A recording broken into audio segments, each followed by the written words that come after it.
Hello and welcome to the podcast. My guest today is Agnes Callard. Agnes is a philosopher at the University of Chicago. I first became familiar with her from her appearance on Conversations with Tyler, and since then I've become, a huge fan. And I like to follow her on Twitter, where she has lots of witty and interesting contributions that she makes, and I enjoyed very much her recent podcast with Eric Weinstein. I was in Chicago for a few days in early March, and it was just around the time when the COVID-19 drums were starting to beat, more and more loudly. And I remember going into a jazz bar then, and I made sure to order a Corona beer. And at the time, people were still laughing and finding that pretty funny. And I guess nowadays that bar is shut and the joke isn't really so funny anymore. The excuse I gave Agnes for talking to her was I wanted to unpick her thoughts on a Romanian film that I really like called Police Adjective. And when I heard her discuss Socrates on Tyler Cohen's podcast, it suddenly struck me that a lot of Police Adjective, and certainly the killer ending of that film, is really Socratic in nature, and I was keen to speak to Agnes about it. And once we actually sat down, I got a bit flustered, and as a result our conversation wandered all over the place, though I did eventually get on to the film in the end. I hope you enjoy our conversation. So what I thought we would start with, if it's okay with you, there's this podcast which I mentioned to you before we started called Hello Internet, which is just two guys chatting, and one of the things they did was that they found a book with some interesting sort of moral conundrums. And I'm not sure how interesting they are, because I think maybe some of them are a bit just like the trolley problem, wrapped up again and again and again. But anyway, I'll give you a few, and I'm just quite interested to see what you, as a full-time philosopher, as opposed to these guys, make of it. Okay. So, question number one. If a robot waiter brings you a drink, should you thank it? I like that one. I think yes, because... for two reasons. One of them is that you want to cultivate in yourself the habit of saying thank you. And if if it becomes easy for you not to, you might lose that habit in other circumstances. And the other is, how do you know the robot isn't conscious, right? That is when we sort of, if and when we succeed with artificial intelligence and we get conscious thinking machines, we might not immediately know it. So you might as well err on the side of assuming it could be conscious. Right, just like we are on the side of assuming that everybody else is conscious. Exactly. That's how, in the paper that launched the entire artificial intelligence movement by Alan Turing, he comes up with this Turing test of how do we know whether a machine is thinking? Well, if it could fool a human, then it counts as thinking. That's basically his test. You put it in a room, closed door, and then it's communicating, right? And his thought is look, how much more do we have with people? If you're going to require that you have to be the thing thinking, then other human beings don't pass that test either. So that was actually his argument for how to think about. And how roboty does it have to be, and how human does it have to be? Because presumably a toaster doesn't count as a robot. You wouldn't thank your toaster for making toast, I take it. That's true. My dad would always thank automated, we'd go through a teller or whatever, he would always say thank you no matter what. It would just be like an arm. And that always struck me as a kid. And I think it was something of a joke, but it was also kind of like a reflex. It's not a bad reflex, I guess. But I think that yes, I think that in order to sort of trigger my feelings of gratitude, it would have to be humanoid. And so we would probably want to, if we did end up with thinking machines, it would probably be important to make them be humanoid in some way so as to signal to us how we should treat them. Okay. So question number two. Do you choose your personality? No. I think that you can have an impact on your personality.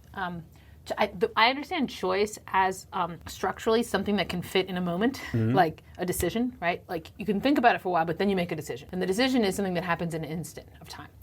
And I think that nobody can have a personality simply as a result of a decision that they make. We don't have that kind of level of cognitive agency over ourselves. It would be close to just deciding you should have another arm, and after that you grow an arm, It's not how, it's not the kind of power that choice has. But I do think that you can say to yourself, I want to be different in this respect, and work your way towards that difference over time.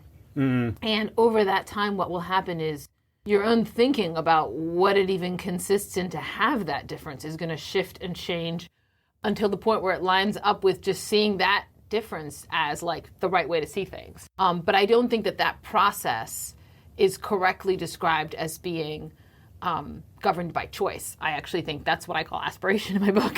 So I definitely think it's possible, but I think that it involves a kind of thinking that's essentially extended over time and so different from choice. And why is your book on aspiration going for $50 on Amazon? This is not a business model that I think is going to sell a lot of books. It's an academic book. My next book, I just made a deal for my next book. It's going to be a trade book. It'll be reasonably priced. It's going to be about Socrates. So I will probably not write another academic book with an academic, at the academic press price point for that exact reason. But I didn't have other options at the time that I was writing that book. So yes, I agree with you. I think in some ways it isn't designed to sell. That's not how the academic trade market, academic press market works. And how does it work? Does it just mean that libraries around the country have to buy it because it's from a sort of distinguished writer in the field? So you make up in volume you make up in price what you don't put in volume or something like that? Yeah, I mean, I was just really curious because I thought, why on earth is somebody who's quite well known like Agnes selling a book for so much money? I was thinking, will I buy it? I thought, no, I don't think I will really. I was not well known at the time when I got that book contract at all. Oh, okay. So, that's why do academic presses work the way they do? I kind of wish I understood it a little bit better. So some of what you say is right. Like the academic press is sort of interested in like maintaining its kind of status or standing as the purveyor of like sort of like the big new research ideas. And it's a long-standing institution, like it's like a university almost, you could think of it, right? Mm-hmm. And so it's investing in some ways in that status, like Oxford University Press is like investing in that status, and it wants to put out like an important book. And it is, yes, it's counting on that book being bought by libraries and maybe even being bought over time in the future, but it's much less invested in figuring out whether there's a current market for the book, which is how the book I'm about to write is like, is there a market? Who's going to buy it? That sort of thing. Oh. And what is your book on Socrates about? It's about how Socrates has been misunderstood and de-radicalized through Plato and through the institution of academic philosophy, and that his message is much more threatening and personally invasive, and in a certain way better appreciated by the people who voted to kill him than the people who are like reading him today. And I think that he was really calling for a certain kind of revolution, and I think we still need it. So I'm arguing that we need to try to get back to understand like what were his core insights. His number one insight, I think, was that thinking was not something that happened in your head. We think of thinking like Rodin's thinker, or like Sherlock Holmes sitting, and like Socrates did not think that was thinking. He thought thinking was conversation. That is, you can only think in conversation. And that was so that people who think they're thinking, they're doing something else. They're kind of like juggling ideas in their heads, or like it's almost like nice paintings that are going through your head, but there's no rigor to it. There's not real like inquiry. It's not real thinking. And in particular, it's a kind of what the kind of sitting by yourself thinking kind of is for Socrates is that you're just rehashing the ideas you got from other people, and then you'll spout those out and other people will take them, and you're just kind of trading in them. You're not actually, so to speak, thinking. And so he thought that conversation of a particular kind that was held to particular standards, that's real thinking. And then a lot follows from that. Once you think that, you think a lot of the way we conduct our lives is unthinkingly, like half asleep. And he thought we need to wake up. He said he was the gadfly waking up Athens, right? And I think he would think that about our society today, that like we need to wake up and actually start thinking, i.e. talking, about our lives and what we're doing and whether we're doing things in the right way or not. But I always thought with Socrates, and again, I mean, one of the things you just said is that, you just repeat what other people have said, and I find that's all I ever do, because you hear from somebody who knows more than you, and so what else can you do, but sort of vaguely, probably getting it slightly wrong, repeat what they've said. But repeating back badly, probably getting it a bit wrong. I always thought that Socrates was disliked because he was anti-democratic. He is anti-democratic, yes. Right. So there are once you have this view, there are a lot of implications to it. And being anti-democratic is one of them. So I'm going to argue and I'm going to defend his anti-democratic stance as being correct. So maybe the most fundamental point is that he's anti-privacy. That is, suppose I'm like trying to have a conversation with you and I'm like, look, here's why you're screwing up your life. And like this thing where you're just taking in ideas from people, that's terrible. Like this is a disaster. And you're like, look, leave me alone. That's none of your business, right? And I'm just like, no, it is my business. It's actually the business, everyone's business. Anyone's business is everyone's business, in the sense that everyone ought to be willing to put themselves to the test in this way, where someone is intruding into the very core of like your ethical framework and your way of living your life and telling you like you're screwing this up. And I think we have this instinct of like putting up walls and saying, no, that's my space and I might screw it up, but like it's none of your business. I think that one of the strongest ways we have of putting up those walls is we find other people who share whatever random, unreasoned views we have. We find other people who share those and we kind of associate with them. What a democracy does, according to Socrates, is it allows the whole society to be run on just finding that collection of people, whatever the biggest collection is. And so it's a sort of institution of not inquiring into things. So yes, I think this view about what thinking is actually then has all kinds of entailments, and some of them are political. The actual explicit reason why he was tried was not being anti-democratic, though. The explicit reason was corrupting the youth, being impious, like doubting the gods of the city, introducing new gods. So he was tried for religious and educational radicalism, which I think it was correct that he was a radical in both of those respects. But isn't that a bit like when they got Al Capone on tax evasion or something? He sort of says that, actually, because he says that like these are the official charges, but the real charges are the ones that were not made. And then he articulates the real charges that are actually based on Aristophanes' Clouds. So Aristophanes, a comic poet, made this play basically making fun of Socrates, and Socrates is saying, actually, that's what you're all really thinking of. And in the play, Socrates is being conflated with a sophist. So with the, these kind of wandering intellectuals who would charge money to teach you how to talk fancy, basically. And they're, Socrates thinks like at least a part of why you're accusing me is that you've bought Aristophanes' slander against me. So that does show up in the apology. And then Socrates more or less says, please put me to death. No, he does not say that. He more or less does. He says, give me a pension of however much it is for life. Oh, yeah. Well, or put me to death, whichever. Right. I'm easy. Well, what he says is that he can't ask for a punishment that he doesn't deserve, because that would be wronging himself, right? He thinks what he deserves is a pension for life. And so that's what he has to ask for. He has to ask for what he deserves. He then goes on to say, look, if they put him to death, they're not harming him. So he doesn't think the Athenians have harmed him, because he thinks a good man can't be harmed, neither in life nor in death, he says. He thinks that they are harming themselves. They're wronging themselves by doing injustice. Right?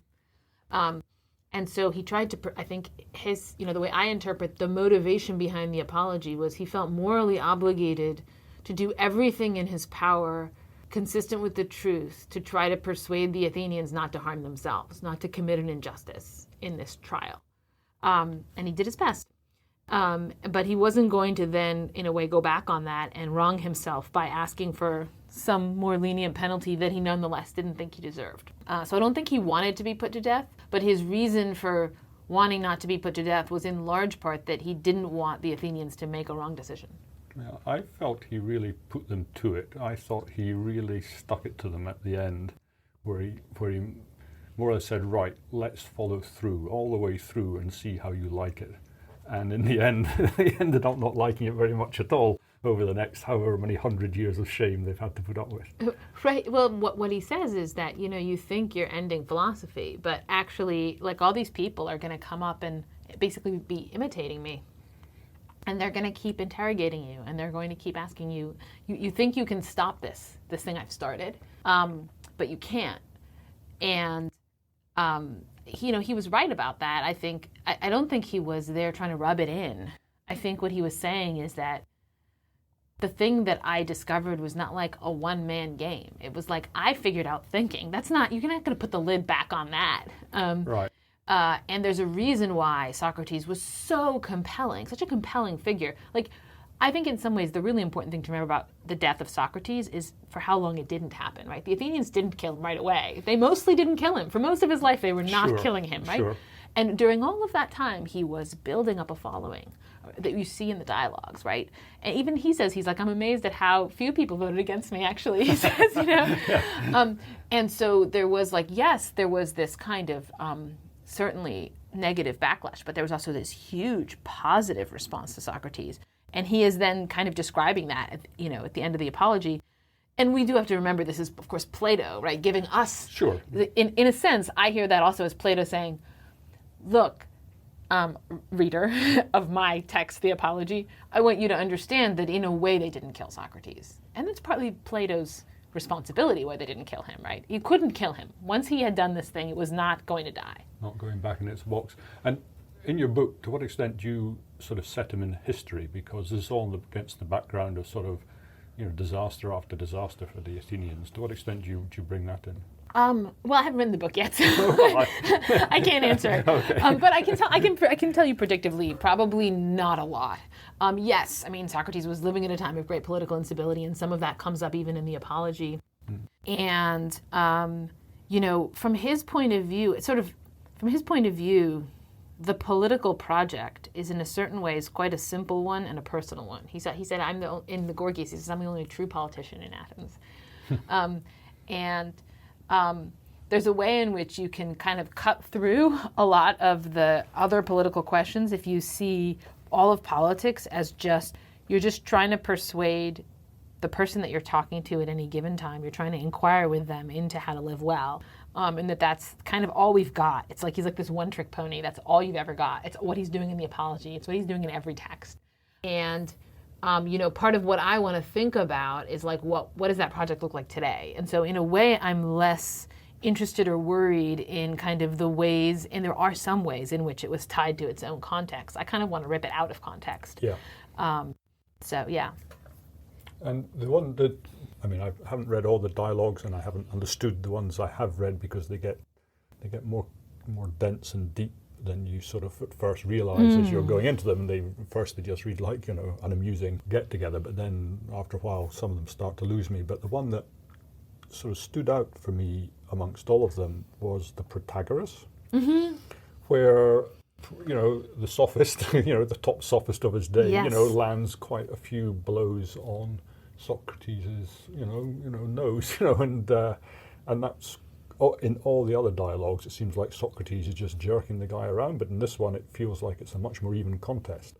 Are you going to take much from that one, or not? Absolutely. I love the Protagoras.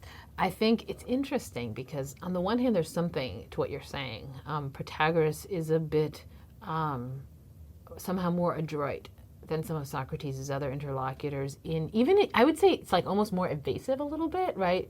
Like he'll sometimes just not quite be willing to answer a question, or he'll answer, but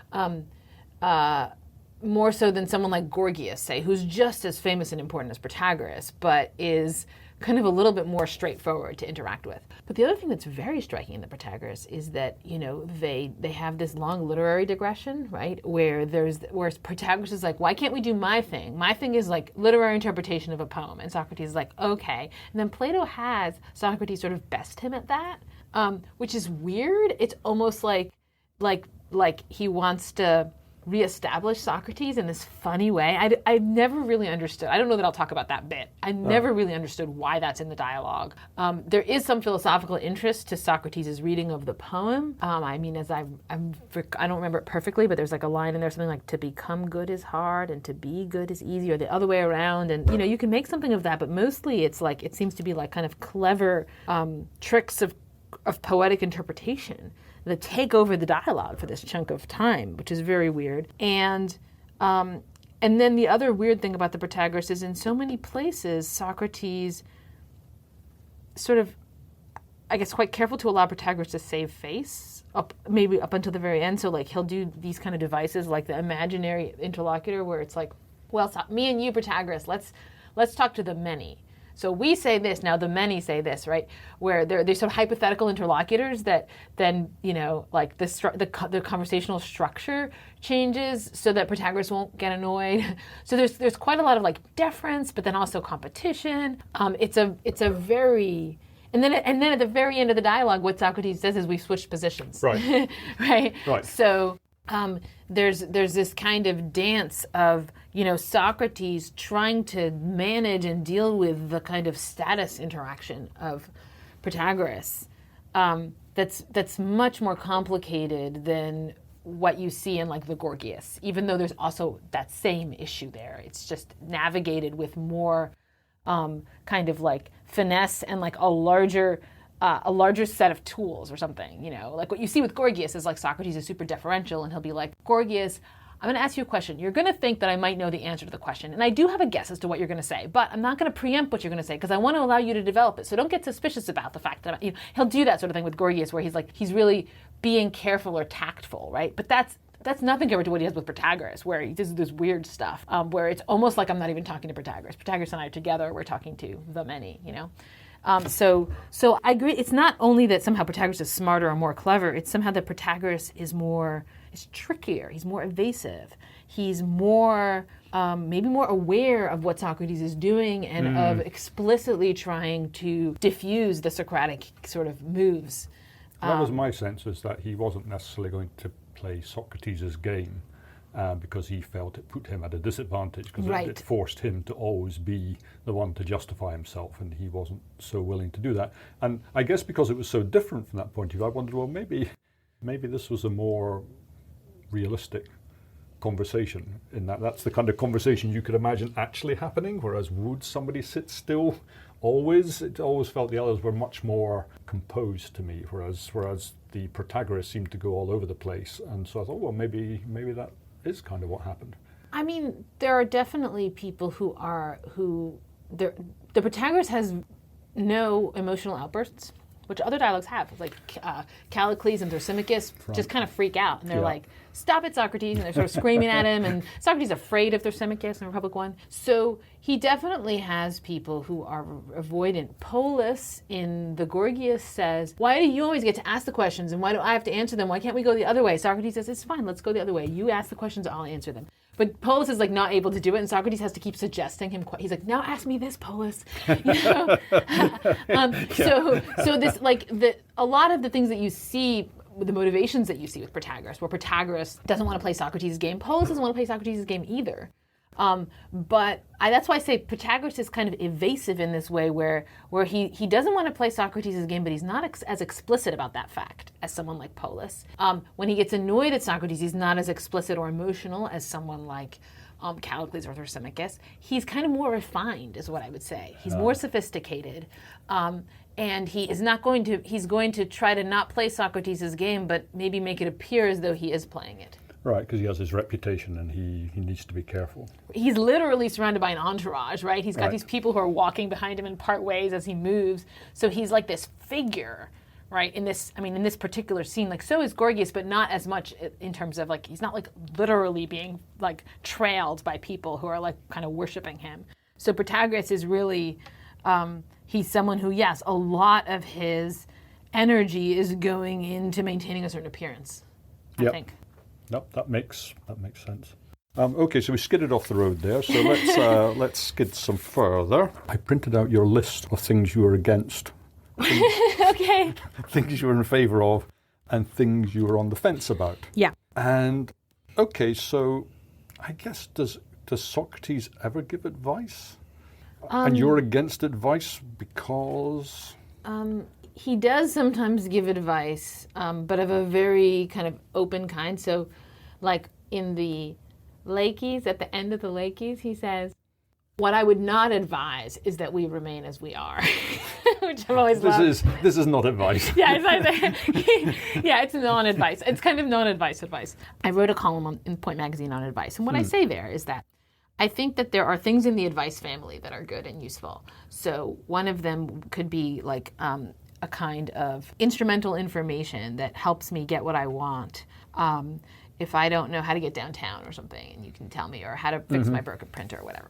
And then there's another thing at the other end, which is like a kind of coaching, where if you have a relationship with someone and you have a sense of where they're going and like what kind of person they're trying to be, what they're trying to get good at, I think you can kind of work with them to kind of guide them and nudge them in the right direction. But I take that not to be advice either, right? Advice is this sort of middle category where you have, what I'm thinking of as the paradigm case, you have almost no relationship with the person.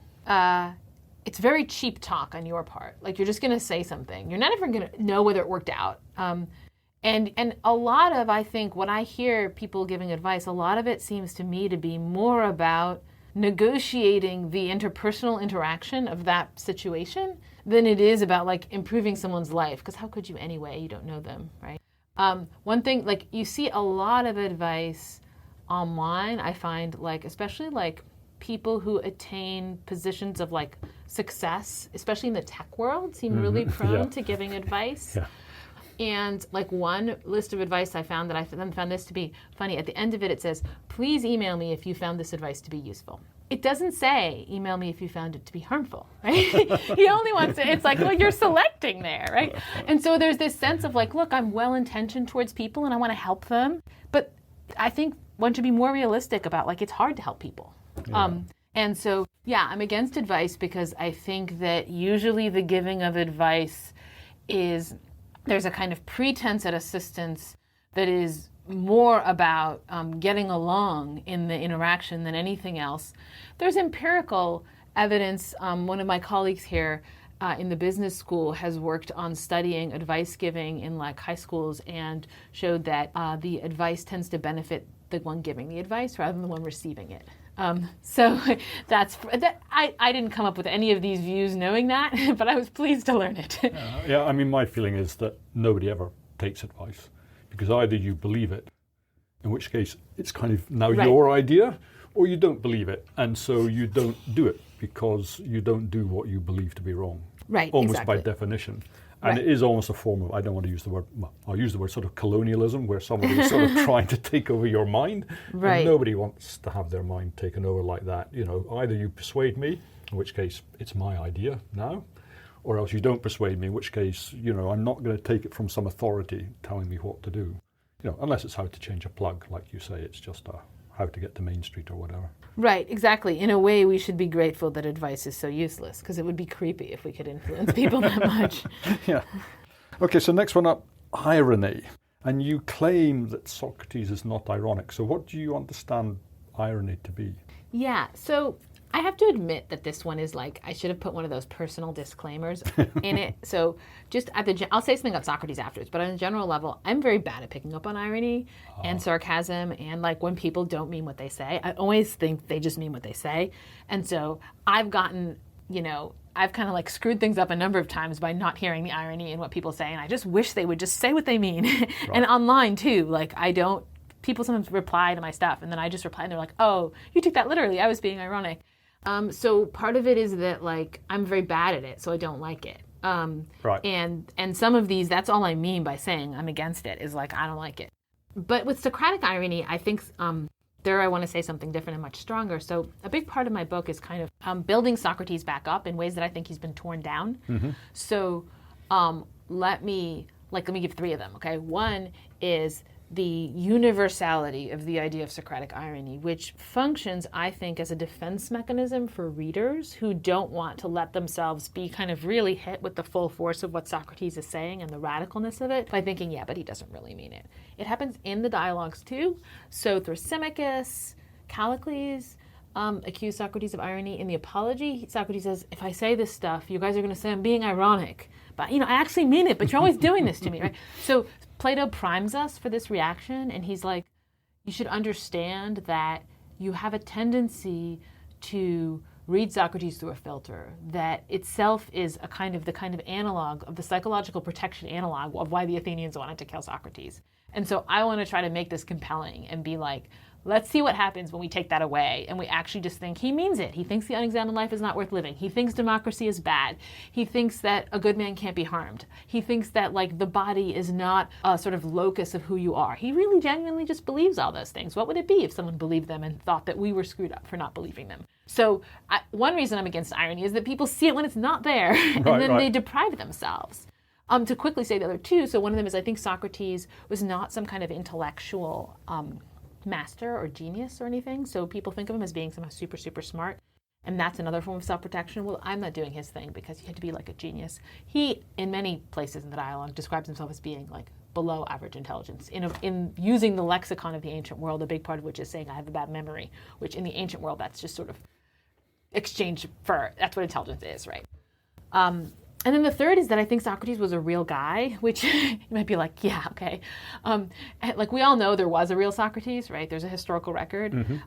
But it's very popular in the secondary literature to basically treat Socrates as though he were, in the Platonic dialogues, as a fictional character that Plato wrote. Right. And I think that's another form of defensiveness.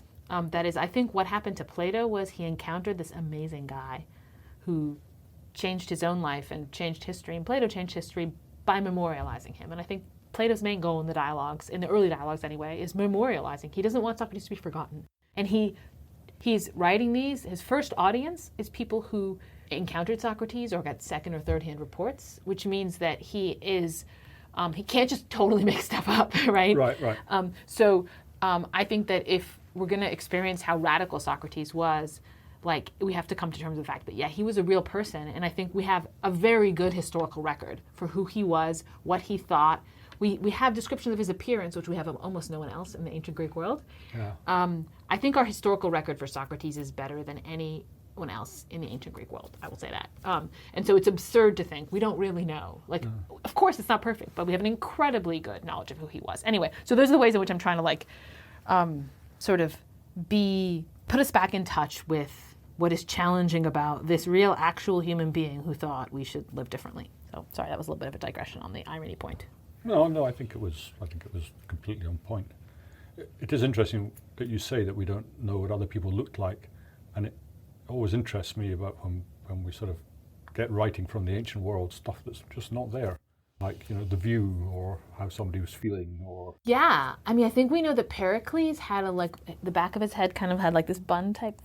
I'm somehow remembering that. That's another... I'm trying to think of who else do we have descriptions of. Not many. I mean, we have like things like in the dialogues, Charmides is so beautiful, right. Alcibiades is so handsome, but we don't actually know what they looked like. And yeah, I mean, even in the symposium, do we have descriptions of the scene? We have some of the scene of the atmosphere in the symposium, I would say, and of like what happens when Alcibiades shows up and and everything is kind of like goes nuts. So we do have a little bit, but not descriptions of the natural environment. Well, That's true. I'm sure my when I was doing history at university, one of the professors said that it was Petrarch or somebody like that described climbing up a mountain and looking down at the view. And he said that was the first time in history that anybody had done that. And I thought, really? Can that be true?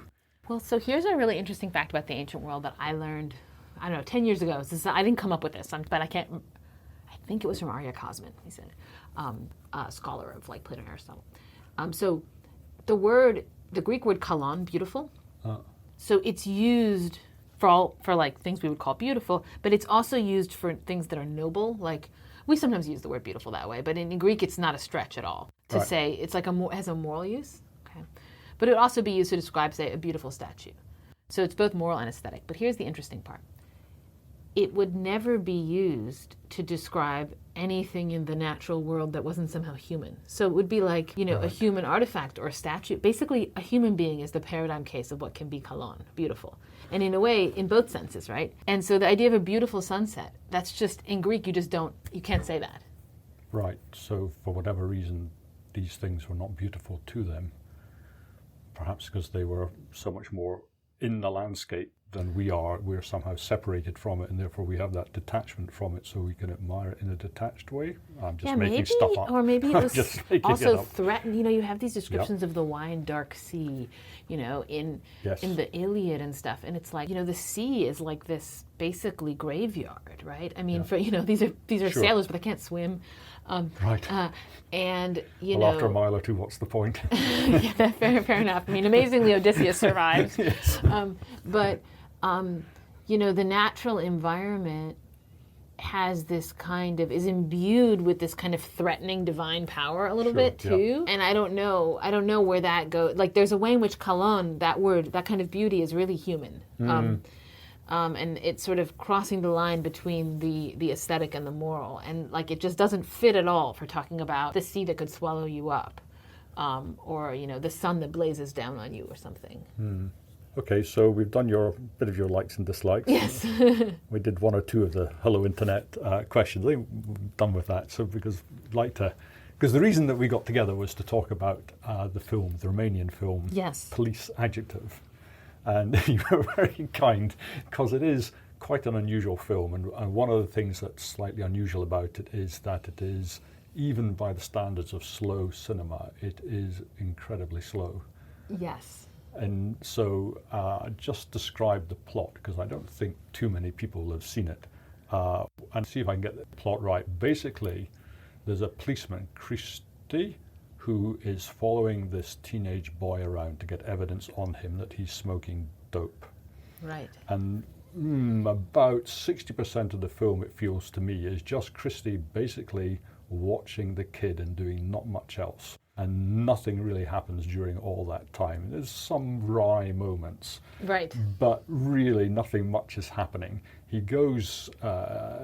He's in his office, nothing's really happening there. Somebody tries to join his football team, and he says, no, there's a rule that people who are no good at football can't join the football. Actually, it's not, and it's not football, it's foot tennis. He said, he says, there's a rule, and he says, well, show me where it's written down. He says, oh, well, you just can't. And so there's that. But, that's just a very, very small piece. And then he goes back to have lunch with his wife, and his wife is listening to this crazy song, and he can't understand why there's all these metaphors, what all these words mean. He's like completely at sea. He doesn't know what the rules are here either. But it's you just have to sit there and listen to the entire song and watch him eat an entire meal in complete silence, and nothing is happening.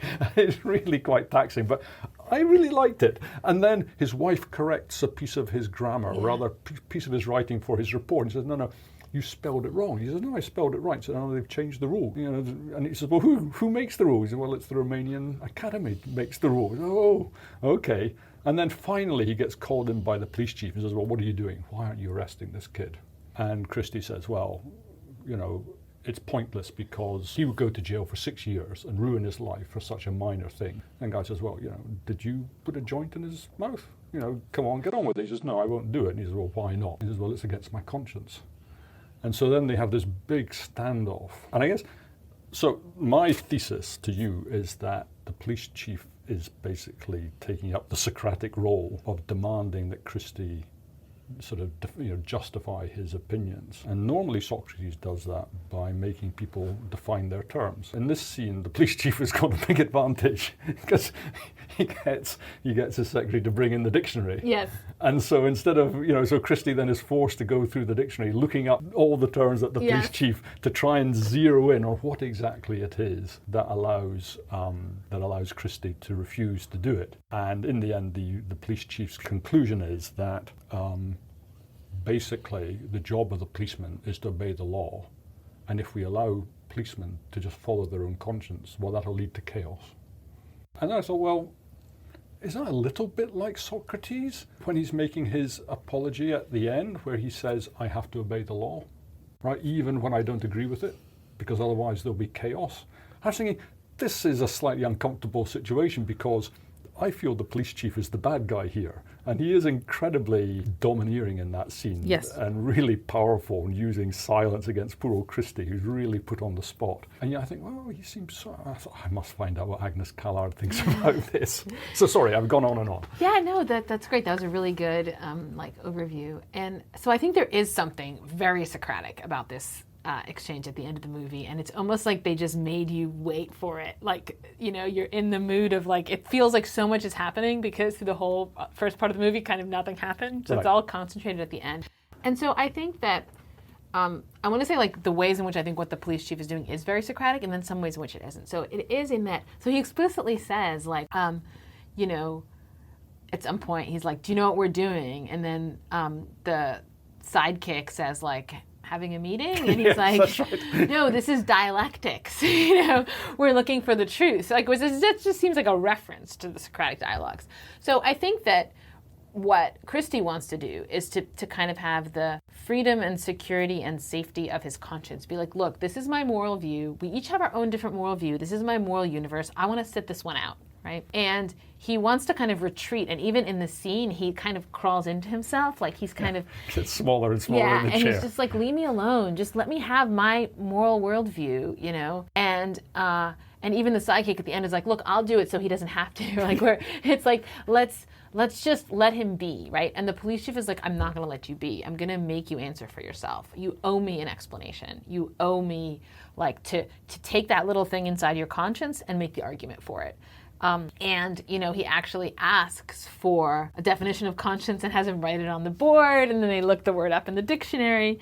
And this idea that sort of there has to be something that we all mean with our words. Like, it can't just be like, you have this word conscience.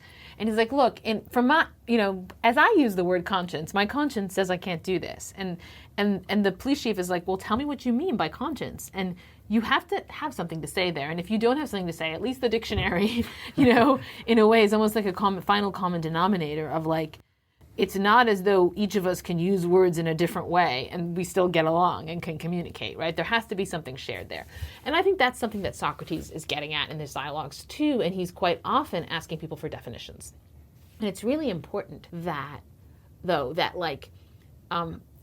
dictionary is kind of offering a definition of a word. It's telling you how we use a certain word. Mm-hmm. And I think Socrates is not quite asking that of his interlocutors. He's asking something like, what is the thing, the name of which is courage, say? If Socrates is defining courage, right? He's asking for an account of that thing, courage. And I think that, at least on the face of it, the dictionary does something different, which is just gives you another word to, like, almost like a foreign language dictionary, right? Yeah. But I think that, so there I'm like, oh, well, it's a little bit different from the Socratic project, because the Socratic project is, you could equally translate it as giving an account of courage or something. Like, look, we all already use courage in roughly the same way. We're not trying to figure out how to calibrate our usage. What we're trying to do is figure out what we're talking about when we talk about courage. But I think that the way that he has Christie read several definitions and then focus in on one and be like, okay, what about this word? Like that process of kind of not just slavishly adhering to the dictionary, but actually searching in it to see if we can find something that we can all like say this is what conscience is, or, oh, well, now we need to look up morality. They moved the dictionary through different words to they're sort of honing in on what the central concept is. And so they're sort of using this dictionary as a tool, not exactly to define words, but as a tool in the conversation to be hunting after the point that like stands between them. And I think that actually is, once again, very Socratic. The least Socratic thing about this exchange is just how aggressive the police chief is, where he's like, well, look, you want to keep your job? You're going to do this, right? That's not very Socratic, right? That is one thing that's very striking, is that, like, the police chief takes this attitude of, look, you have to do this whether you like it or not, and whether I can persuade you or not, right? Yeah. And if he were really being dialectical, he would say, we're going to sit here until I persuade you that it's the right thing to do. Yeah, and I was just trying to think what the police chief reminded me of, because Christie may be looking into nowhere, but the police chief, is staring right at him as though he was like a snake watching a rabbit. And it's really quite an extraordinarily tense scene. It's also, it's very funny, right. But he is so calm, so cool, but I don't want to say he's unpleasant exactly, but there's a real sense of sort of menace just sort of swimming under the surface there. And he knows he doesn't have to bring it all out because he's got the power. but you get the sense there's a really, powerful menace underneath the surface of that man. I would not like to be on the wrong side of him. Yeah, or maybe it's even just a kind of confidence, like a kind of sense of total control over the situation. Yes, he is. Yeah, he controls the pace. He makes them wait outside in the office for 5 minutes. And I found that an absolutely hilarious scene where they actually have to sit there doing nothing for 5 minutes. And I'm thinking, how hard must that be to act? Just doing nothing for 5 minutes. Yes, I know. I actually think, like in a movie in which nothing happens, the most nothing happening scene happens like right before this big scene of like this guy's just sitting in this chair for they just play it out in real time. Yeah, absolutely. And then the sidekick says, "Boy, the boss sure is a slow reader." it's just a great comment on the scene itself. And then the secretary says, "Well, would you like to read a newspaper?" And they go, "Oh, good." And then he goes, "No, I've read that one." "Oh, no, I've read that one. I've read that one." And you think, yeah, now I know exactly the kind of way you do your job. Right. You just sit there reading the newspaper all day long. That's a good point. And I thought it was full of, sly little jokes like that, the film. When I came back and watched it a second time, it is an extremely funny film. It is just super, super dry. Did you watch the whole thing from the start, or did you watch the last bits? Because I feared for your sanity. No, I actually watched it with my kids. Oh my God! And so the funny thing was that my 16-year-old and my 11-year-old, and we were joking about it the whole time. So we were kind of talking, and we're just like, how long is he going to stand there smoking? Oh, it's the smoking spot again. All right, let's watch him smoke another cigarette. So it was actually kind of a very fun viewing experience because we felt totally uninhibited in like talking during the movie. Yeah. And actually well, he's now 7, but he was 6 at the time. My 6-year-old was like really felt left out of the party, and because he couldn't read the subtitles, so he couldn't like participate, and he did not understand what we were like talking about or laughing about. Like that, this like basically from what he was seeing, nothing was happening, right? So, I think they actually kind of enjoy it, and they still, we talked about it today because I said I'm going to go do this podcast with you, and they just remember it really well. Like it really made an impression, I think. And if you think about movies, like a lot of them are really absorbing, but then afterwards you don't remember them. And like all 3 of us found that we had really good memory of like everything that happened in this movie. Yeah, but it's a fairly short list. It's few things, and you're sort of like, I guess because there's a lot of time where you don't have to be attending to or remembering anything, and then when something does happen, it kind of strikes you, and it somehow has a very it feels in an odd way like real life, and not just the slowness of it, but the kind of Christie's sort of confusion with the world, where he's like, there are these people are telling him things and they don't really make sense to him. He's going after this kid, but like for what? And the kid's brother's off, and maybe he'll come back, and his wife is listening to this song, and like then he gets his grammar corrected, and this other guy wants to play this game, but he's not good at it. Why is he trying to like play this game? He's gonna make us lose. Like he's just sort of, it doesn't take on a pattern or a shape that is cinematic, and that feels like life. Yeah, the guy who made the film, who's Cornelio, I can't pronounce his name. Have I got it here? Cornelio. Oh, it's here. Porumbu. Oh yeah. I'm butchering it, I'm sure. His father was a football referee. Oh. And I'm convinced that he's quite interested in rules. And I know he made another documentary where he followed this guy around who wanted to change the rules of football, and I'm talking about soccer here, so that it would be a better game. And I think he finds rules and playing with rules and what they mean. I think he finds that just a very interesting subject. So I just noticed the rules kept coming up in that film. Yeah, good, because there are basically, it is a movie about rules, but at a lot of different levels, right? So different types of rules. The rules of language, the rules of like, why can't I join your foot tennis thingy? The law, like the future law. One thing that's super interesting is that part of Christie's resistance lies in the fact that he feels the law is going to change. And so in like 6 months, there's not going to be this law criminalizing this activity, and he now might arrest this kid who'll go to jail for 7 years for something where if they waited 6 months, there would not be any punishment for it at all, right? And to this sense that like the rules are shifting, and how can you have anything to hold on to when the rules themselves are changing? And Christy's like, well, I guess what I got is my conscience, And then the boss is like, says, nope. No, like you're not, that's just like you making up your own rules, basically. And you can't do that. You have to like abide by the rules of the society, even if they're not objective and fixed and intelligible. Yeah, and yet everybody else, like his wife, the prosecutor, the police chief, for them it's easy. You just follow the rules as they're laid down. What's the problem? Just make the arrest. You're making too big a deal of this. It's like he's completely lost in this sort of bureaucracy.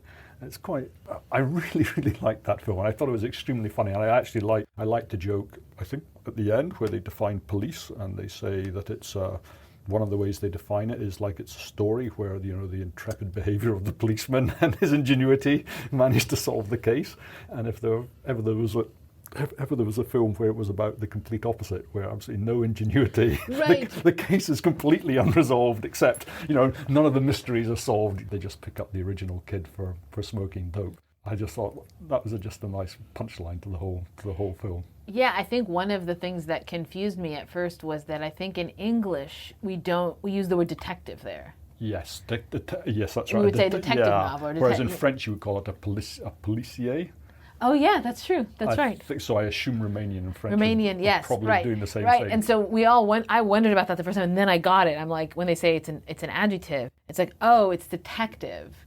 Yeah. But so that's right, and that's the sense is like because police is a verb in English too, but it's really in English. I don't think it's an adjective. I mean, we can say police car, but that's a compound noun. Yeah. Right. I think that's right. That like it's like this this idea of the policeman hero or something that's completely absent from this narrative. Just a man wandering around completely lost, and then at the end, nothing really much happens. Right, and nothing gets figured out. Like the idea of a detective novel is that something gets figured out and understood. Right, and nothing. Yes, you're right. Nothing. Yeah, he doesn't solve the mystery of the supplier. None of that gets figured out at all. It is just all left on the surface, exactly what the prosecutor and the police chief wanted it to be. And so, is this your kind of film? What do you have a genre that you like? Do you have genres? I have a genre, but it's extremely narrow. Oh, right. My genre is movies made by Ingmar Bergman.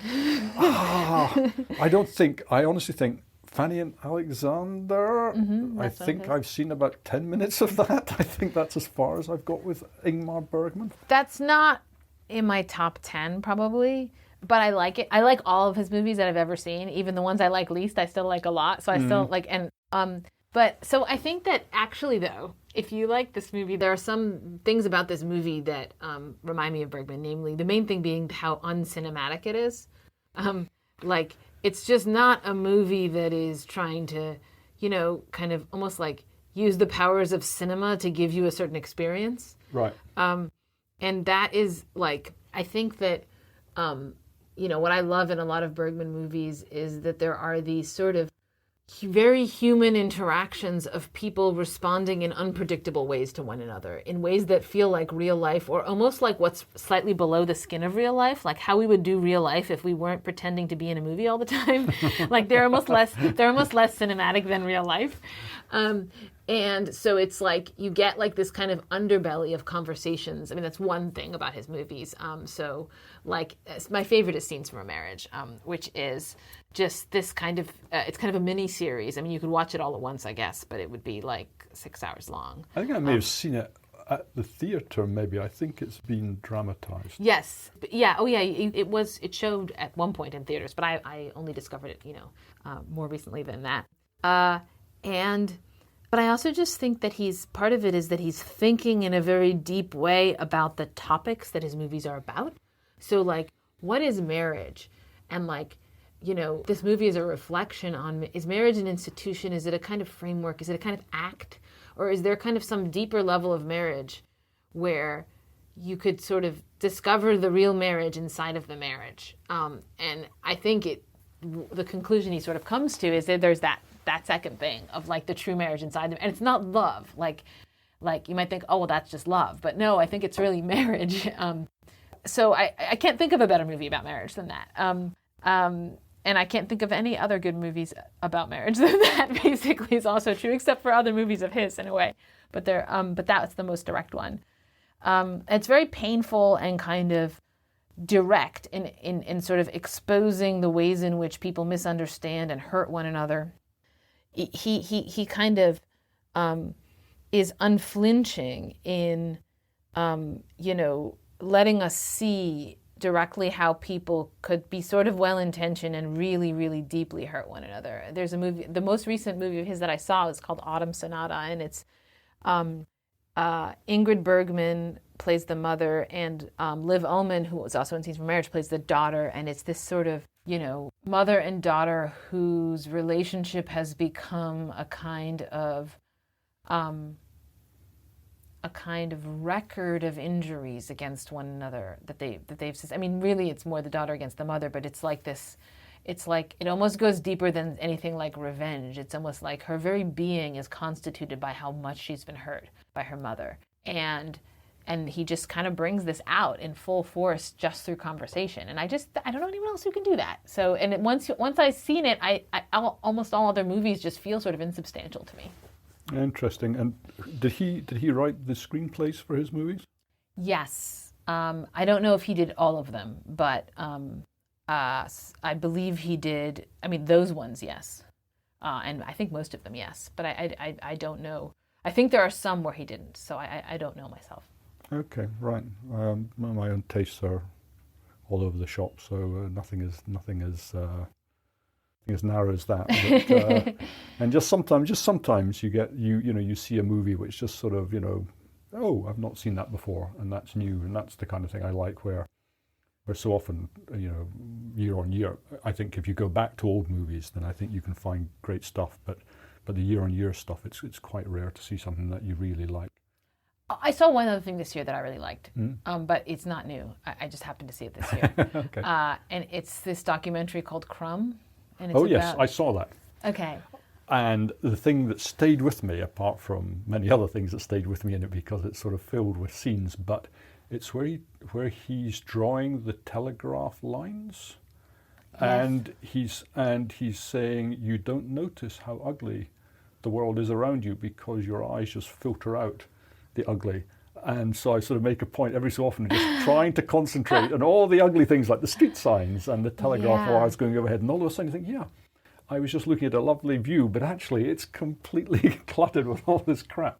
That's actually a great thing to observe about that movie, because in some ways what Crumb is doing is he is just rubbing in your face the darkest aspects of like the human experience and human sexuality and desire and kind of tendency to disrespect, disrespectful towards women. Like he has these attitudes and he just has to put them on the page, and there's this kind of compulsion to do that and to make you see it, to kind of force you to see it.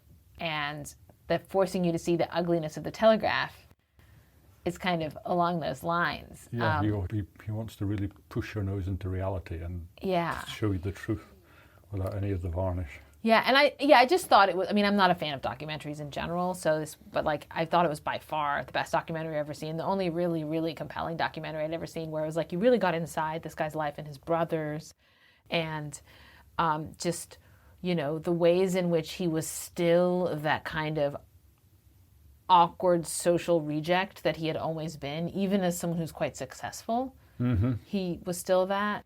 The kind of way he could lose himself in drawing, and like that scene when he's drawing with his son and showing his son. There's a scene where he's like showing, they're copying a picture and he's showing his son what he did well. Like he could see his attention, the way that his attention could become kind of almost focused and relaxed at the same time in the drawing. So I just thought it was a remarkable like portrait of a human being, where I thought, no fiction movie that I've ever seen could really get inside a human being with that kind of depth and reality. And so that really, to me, made the case for the value of something like documentary.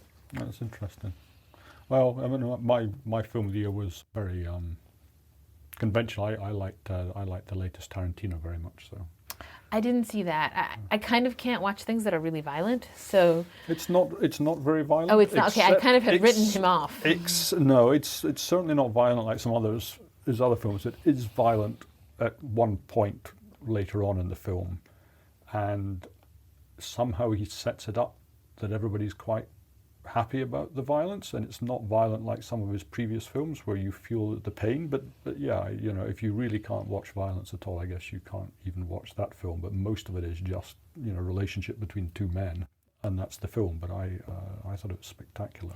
My son really liked it, so Oh, maybe really? Okay. yeah. Well, I'm sure he's told you enough about it to know that maybe it's not. Maybe it's not. No, I it takes a lot for me to become motivated to actually see a movie. So now I may have enough to push me over the edge. I don't know. If you really don't, yeah. Well, oh dear. Okay, well, we'll see. Okay. Well, look, we've done movies. We've done your likes and dislikes, and we've done one or two of the hello internet questions. I think that's a good place to end it. Okay, awesome. Thank you very much indeed. Yeah, my pleasure. Thank you. Bye-bye.